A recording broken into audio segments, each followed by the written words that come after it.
Selamat sore pemirsa sekalian. Sore hari ini saya bersama 3 kartunis Indonesia yang memang saya sudah mengenal cukup lama, terutama dengan Munadi sejak kita mungkin tahun 82 sudah ngartun ya dulu ya. Terus ada Mas Iput ini, dulu saya pernah pertama kali ketemu di Serondol ya, Semarang tahun 86 ya, Ya, kalau nggak salah, dengan Mawan juga. Terus tahun 89 di Ancol. Nah, sore hari ini saya mau tahu ulasan mereka atau kedekatan atau seberapa dekat mereka mengenal Mas Rosid, terutama di dunia kartun itu sendiri. Sekarang saya persilakan dari Munadi dulu. Monggo. Terima kasih Pak Syamramba. Saya mengenal Mas Rosid itu sebenarnya sekitar tahun 80-an. Saya baru tamat SMA ya, baru belajar ngartun. Tahun SMA kelas 2 saya sudah belajar ngartun. Kirim ke majalah TTS ya, sering dimuat, saya beli tinta sama kertas rim, honornya. Kemudian saya ingin terus belajar. Akhirnya saya lihat dari majalah Intisari. Itu saya lihat kartun-kartun Rosid itu seringkali banyak sekali ya. Dan ide-idenya sangat unik, original. Akhirnya saya ketika lihat di halte bus Blok M tuh saya cari di loker koran majalah Intisari ya, saya lihat, saya ingin menggali ide-ide. Itu saya lihat karya-karya Mas Rosid sangat menarik ya. Saya belum kenal waktu itu. Akhirnya saya sering beli koran majalah bekas Intisari, saya kumpulkan, saya ingin cari ide-ide. Dan karya ini memang sangat banyak, sering dimuat di majalah Intisari. Dan untuk bisa dimuat di majalah Intisari itu tidak mudah, sangat ketat sekali seleksinya. Betul. Saya baru tahun 2004, karya saya baru bisa dimuat di majalah Intisari. Ketika ngirim 10 karya dikembalikan. Itu jadi bisa muat di majalah Intisari itu sangat sulit. Nah, karya Mas Rosid itu bisa sangat banyak dimuat karena memang dia karyanya original. Dari isinya juga sangat simpel, kuat ya, ide-idenya murni. Itu yang membuat saya tertarik. Salah satu kartunis yang saya pelajari adalah karya Mas Rosid. Dan saya baru kenal dekat dia ketika tahun 2004-an saya ngirim karya kartun ke media koran Suara Pembaruan. Kalau kata kemudian di sana, saya mulai dekat ke sana. Ketika di Pasar Seni juga di Kedai Senyum, itu sering ketemu di sana. Jadi Mas Rosid ini sangat menginspirasi buat saya dan membangun ingatan saya bahwa kartun itu memang kita harus banyak belajar membaca, menggali ya. Dan lebih banyak kita berpikir daripada berbicara. Nah, Mas Rosid itu sepertinya seperti itu, dia lebih banyak berpikir, merenung daripada kita bicara. Terus dan dengan event pameran sore hari ini, responnya atau tanggapan Munadi mengenai acara ini sendiri gimana?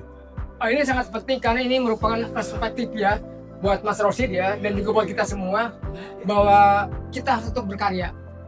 Dengan penampilan karya Mas Rosid ini ingin menunjukkan kepada kita bahwa Mas Rosid walaupun di era media cetak sudah mulai tenggelam sekarang ya, dia nampaknya terus berkarya. Masih Menampilkan karya kartun yang akhirnya larut menjadi lukisan, tapi masih tetap memunculkan karakter kartunnya. Ini saya melihat sebenarnya karya kartun Mas Rosid ini seperti kayak Heri Dono itu juga dia tahun 80-an ngartun ya, dia pernah kirim karyanya ketika acara kompetisi festival kartun di Semarang, Canda Laga Mancanegara pertama ya. Itu saya lihat ada karya Heri Dono dan karya Mas Rosid. Ternyata kebebasan Mas Rosid ini juga muncul ya. Ketika dia melukis secara bebas, akhirnya tetap mengalir tipe-tipe karakter kartunnya. Inilah kekuatan Mas Rosid, dia tidak mandek walaupun dunia media cetak sudah mulai surut, tenggelam. Mas Rosid bisa terus produktif, dia bisa lepas dari ikatan media, dia berkarya terus. Ini yang menarik yang perlu kita pelajari di Mas Rosid. Jadi produktivitas itu memang sangat perlu ya, walaupun sekarang ini kartun di media cetak sudah lenyap ya. Tapi kita tetap berkarya, walaupun berkarya dengan sekuat kita. Inilah yang dipegang oleh Mas Rosid, dia ternyata dia tetap kuat. Diam-diam ternyata dia menyimpan ratusan karya. Ya, artinya mengartunlah selagi masih kuat. Iya, dan selama masih hidup. Sekarang tanggapan dari Wawan Bastian, seberapa dekat, seberapa jauh mengenal Mas Rosid, dan sejak kapan mengenal Mas Rosid hingga di acara sore hari ini in memoriam Mas Rosid dengan tema Telat Guyu Libido Remi Pasol. Ya, silakan Wawan. Terima kasih Mas Yan. Saya ngartun itu dimulai tahun 86. Saya masih kelas 6 SD. Ya. Tapi perjuangannya perjuangan kartun nggak semudah yang saya bayangkan ternyata. Saya itu hampir 3 tahun itu dari awal kartun sampai benar-benar hebat Dimuat pertama kali Iya. di media. Saya buang-buang kertas, buang perangko. Tapi saya nggak menyerah. Akhirnya tahun 87 karya saya mulai dimuat di harian Kompas. Nah dengan apa untuk event malam ini pameran Mas Rosid, saya benar-benar surprise ini. Ternyata apa penampilan Mas Rosid yang kalem, tanpa pendiam, ternyata dia menyimpan banyak karya dan semuanya luar biasa. Ternyata libidonya tinggi ya. Libidonya tinggi, nggak sesuai karakter apa sih kartunisnya gitu. Seperti itu. Seiring berjalan, dulu kan sering lihat juga yang waktu masih marah media cetak ya. Saya memang sering mantau juga karya Mas Rosid. Dulu kalau nggak salah di Suka Pembaruan sering dia. Saya sedikit banyak juga terinspirasi gimana supaya karya kartun bisa dimuat dengan lancar di media cetak. Dulu zaman itu memang luar biasa ya. Saya kan junior jauh lah dari Mas Rosid. Ya. Jadi saya banyak belajar dari karya-karya beliau. Nah suatu saat tahun 89 itu saya pernah mengikuti lomba kartun. Itu tahun 89 yang mengadakan toko buku Marusen. Ya di Jakarta. Nah kebetulan waktu itu Mas Rosid sebagai juri. Nah itu menurut saya pengalaman yang paling berkesan ya, karena sebelum mengenal si kartusnya Secara fisik ya. secara fisik, Ya. kan sebelumnya hanya karya kartunya ya. Ya. Kartunnya kan nakal gitu kan. Setelah ketemu orangnya ternyata orangnya kalem. Nah, saya langsung bisa menilai Mas Rosid ini orangnya sangat baik. Ya, dari segi nggak banyak tingkah, nggak banyak drama, tapi dia menyimpan kekuatan yang luar biasa tentang bakatnya, tentang ide-idenya, dan segala macam ininya, karya-karyanya gitu. Nah, kebetulan di situ saya mendapat juara 2 ya. Nah, saya agak lupa juara 3 gitu. Dari situ saya mengenal lebih dekat dengan Mas Rosid. Suatu saat saya pernah mampir di rumahnya di daerah Bojonggede, Bogor ya. Di situ Mas Rosid kalau nggak salah punya 2 rumah itu. 2 rumah, yang satu buat tempat tinggal, yang satu buat studio. Iya, pernah ya. Ya itu. Saya kaget juga.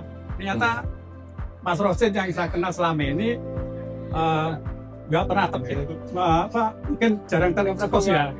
Ternyata karyanya banyak banget. Dia melukis ya. Iya. Di rumahnya banyak hasil karya beliau. Dan luar biasa pokoknya. Nah sampai hari ini di pameran Telat Guyu ini, saya benar-benar di luar ekspektasi saya. Ternyata memang luar biasa. Luar biasa karyanya. Karya-karyanya punya keunikan tersendiri ya. Dia kartun tapi kalau istilah itu sastra dia. Kartun sastra ya. Kartun sastra. Ya, kalau dilihat sore hari ini ada ratusan karya, mungkin sekitar 300 karya 300-an. Ya. dipamerkan sore hari ini. Kartun sastra. Oke. Sastra. Itu sangat menarik. Ini penemuan apa ya, wacana baru ya. Mungkin Kartun sastra. Kartun Ya, sastra. menurut saya begitu. Kartun sastra. Ya, ini sekarang saya persilakan Mas Iput untuk memberikan tanggapan atau pengalaman pribadi mulai mengenal Mas Rosid itu secara pribadi kapan, entah pengalaman secara gambar melihat gambarnya Mas Rosid kapan, kemudian dengan event sore hari ini tanggapan secara pribadi untuk Mas Rosid seperti apa? Ya. Monggo. Ya, terima kasih Mas Yan. Pada sore hari ini untuk kesaksian saya ini sama hampir mirip dengan Mas Munadi. Munadi. Sekitar tahun 80-an ketika Mas Rosid sudah berkarya dan membuat kartun di banyak media, khususnya di majalah Intisari, saya masih belum memulai, dan baru tahun 82 saya bisa mengirim kartun dan pertama kali dimuat di Suara Merdeka.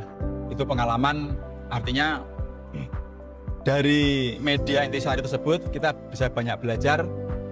Kartun-kartun para senior, khususnya kartunis dari Yogyakarta cukup banyak. Ada Mas Anwar Rosid atau Pak Rosid, kemudian ada apa? Ya, si Meru, kemudian ada Pak siapa itu juga Mas Libra, Ashadi, Ashadi ya. Subro. Itu dari Jogja.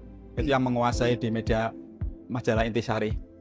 Nah, kalau kita berbicara tentang Anwar Rosid sebagai seorang kartunis, pada sore hari ini di pameran ini saya melihat bahwa beliau adalah seorang kartunis yang sangat lengkap. Ya, lengkap dalam arti dia menguasai berapa kartun, dari mulai gag kartun, kemudian kartun strip, kemudian kartun opini atau editorial kartun, dan juga ada beberapa karikatur wajah. Artinya seorang kartunis Rosid ini dia begitu menguasai medan perkartunan, ya. Dari 4 kartun tersebut dia cukup menguasai, dan sore hari ini kita bisa melihat dari karya-karya tersebut, dari mulai kartun gag, strip kartun, kemudian ada kartun editorial kartun, baik yang digambar secara hitam putih maupun yang secara full color. Ini saya lihat banyak sekali karya beliau yang tidak hanya karya editorial kartun yang sering kita lihat hanya hitam putih. Pada sore hari ini ditampilkan ternyata karya beliau itu seperti sebuah lukisan editorial kartun, gitu ya. Art kartun ya, editorial kartun yang digambar dengan cara seni lukis itu ya. Nah ini menunjukkan bahwa beliau ini kan dari Jogja. Beberapa waktu yang lalu saya menulis tentang beliau untuk sebuah buku nanti yang akan dicetak untuk mengenang Mas Rosid yang berjudul Libido Do Re Mi Fa Sol La Si Do. Nah itu saya mengambil judul bahwa Mas Rosid ini adalah tipe orang wong Jawa yang tidak hilang, ojo ilang lucune. Artinya walaupun beliau sudah tidak ada, karya-karyanya akan tetap membekas, dan humor-humor itu akan terus membekas bagi para pecinta kartun di Indonesia. Mungkin itu Mas. Ya. Terima kasih. Terima kasih. Teman-teman sekalian, event pameran sore hari ini adalah bentuk penghargaan terbesar untuk almarhum Mas Rosid atas pencapaian beliau selama hidupnya yang tidak pernah berhenti, tidak pernah lelah membuat kartun. Jadi ini penghargaan terbesar untuk seorang kartunis dari Kampung Semar dan Balai Budaya. Terima kasih. Semoga rekan-rekan kartunis juga bisa memiliki buku yang sangat eksklusif ini. Selamat sore. Terima kasih.